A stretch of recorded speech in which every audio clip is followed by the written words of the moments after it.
பல் என்பது ஒரு சாதாரண உறுப்பே அல்ல. அது அழகுக்கு மட்டுமல்ல, நம்ம ஆரோக்கியமே அதில் தான் இருக்கு. ஒரு முறை வாயில் உணவை போட்டால் 20 முறை யார் மென்று தின்கிறார்களோ அவர்களுக்கு பெரும்பாலான நோய்கள் வராது.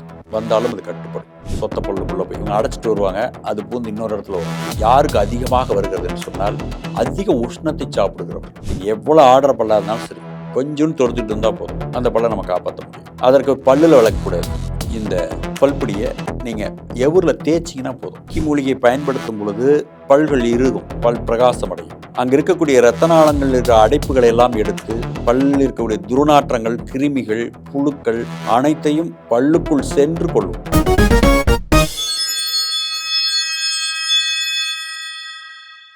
அல்லாவின் கருணையினாலும் இயேசுவின் கருணையினாலும் சிவசக்தியின் கருணையினாலும் பேசத் தொடங்குகின்றேன். யோகம் சேனல் அனைவருக்கும், உலகத் தமிழர்களுக்கும் அமர்நாத்தின் அன்பான வணக்கங்கள். இன்று நமது சேனலில் பல்லை பற்றி பேச இருக்கின்றோம். பல் போனால் சொல் போனது என்று பாருங்கள். பல் என்பது ஒரு சாதாரண உறுப்பே அல்ல. அது அழகுக்கு மட்டுமல்ல, நம்ம ஆரோக்கியமே அதில் தான் இருக்கிறது. மென்று தின்பவன் நின்று வாழ்வான், நொறுங்க தின்றால் 100 வயது என்று சொல்வார். ஒரு முறை வாயில் உணவை போட்டால் 20 முறை யார் மென்று தின்கிறார்களோ அவர்களுக்கு பெரும்பாலான நோய்கள் வராது. வந்தாலும் அது கட்டுப்படும். காரணம், உயிர் நீர், உமிழ் நீர் வாயிலிருந்து வருகிறது. அதற்கு பல் உறுதியாக இருக்க வேண்டும். இந்த பல் ஏன் நோயாக மாறுகிறது? அதில் எத்தனையோ நோய்கள் இருக்கின்றன. நீரில் நீர் வருவது, அதில் இரத்த கசிவு, சீல் வருவது, கிருமிகள் உருவாவது, பல்லில் புழுவெல்லாம் எடுத்திருக்கிறோம். நம்மகிட்ட ஒரு மூலிகை இருக்குது, அதை விளக்குனீங்கன்னா புழுவெல்லாம் செத்து வெளியே வரும். அந்த அளவுக்கு உள்ளே குடஞ்சிக்கிட்டே இருக்கும். சொத்த பல்லுக்குள்ளே போய் இவங்க அடைச்சிட்டு வருவாங்க, அது பூந்து இன்னொரு இடத்துல வரும். யாருக்கு அதிகமாக வருகிறது என்று சொன்னால் அதிக உஷ்ணத்தை சாப்பிடுகிறவர்கள். பல் என்பது அதிக உஷ்ணத்தையும் தாங்காது. அந்த ஈறுகள் மிகவும் மென்மையானவை, அல்வாவை போல் இருக்கிறது. அதில் அதிக உஷ்ணத்தையும் தாங்குகிற சக்தி கிடையாது. அதில் இருக்கிற மெல்லிய நரம்புகள் ஆயிரக்கணக்கில் லட்சக்கணக்கில் இருக்கும். அதுலெல்லாம் உங்களுக்கு அடைப்பு ஏற்பட்டுச்சுன்னா பிளட் அங்கே போகாது. பிளட்டு போகலைன்னா உங்களுக்கு அங்கே சத்து கிடைக்காது. பல் பலகீனமாயிரும், ஆடாரம். பல்லில் தேய்க்கிற பல்லில் எவரில் தான் அதோடைய சக்தி இருக்குது. அதோடைய காங்கிரட் அஸ்திவாரம் எவரில் தான் இருக்கிறது, ஈரில் தான் இருக்கிறது.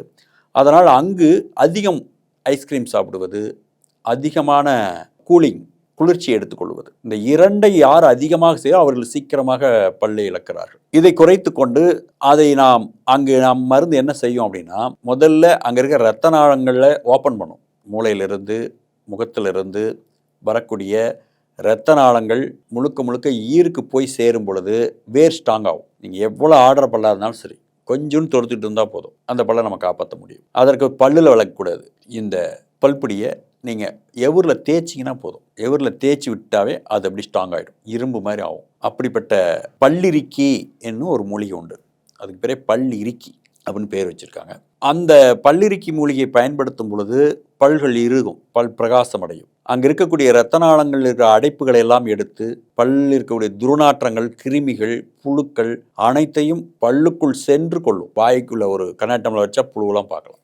ரொம்ப குடஞ்சிட்டு இருக்கு சார், வலியாக இருக்குது அப்படிங்கிறவங்களாம் நம்ம புழுவை எடுத்து தான் காமிச்சிருக்கிறோம். அந்த மாதிரி பல்லை முத்து போல் அழகாகவும் ஆக்க முடியும், இரும்பு போல் உறுதியாகவும் ஆக்க முடியும். அதனால் பற்சிதைவின் காரணமாக இதை குறைத்து கொள்ளுங்கள். அதிகம் உஷ்ணத்தை, சூட்டான பொருளை சாப்பிடாதீர்கள். பல்லை காப்பாற்ற வேண்டும் என்றால் அதிகம் கூலிங்கும் தாங்காது. இந்த இரண்டையும் குறைத்து இரவில் நீங்கள் பல்லை விளக்க வேண்டும். 12 மணி நேரம் நம்ம அமைதியாக இருக்கிறோம், அப்போ பல கிருமிகள் உருவாகும்.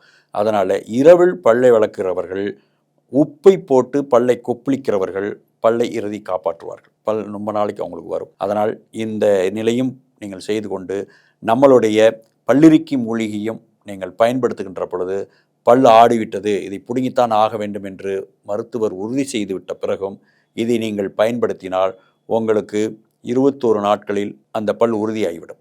அதனால் அப்படி பல் பிரச்சனை இருப்பவர்கள் ஸ்க்ரீன் தெரியக்கூடிய நம்பருக்கு பல்லிருக்கி சூரணத்தை வாங்கி பயன்பட வேண்டும் என்று சொல்லி, சர்வமங்கள மாங்கல்யே சிவே சர்வார்த்த சாதகே சரண்யே திரியம்பகே தேவி நாராயண நமஸ்துதே.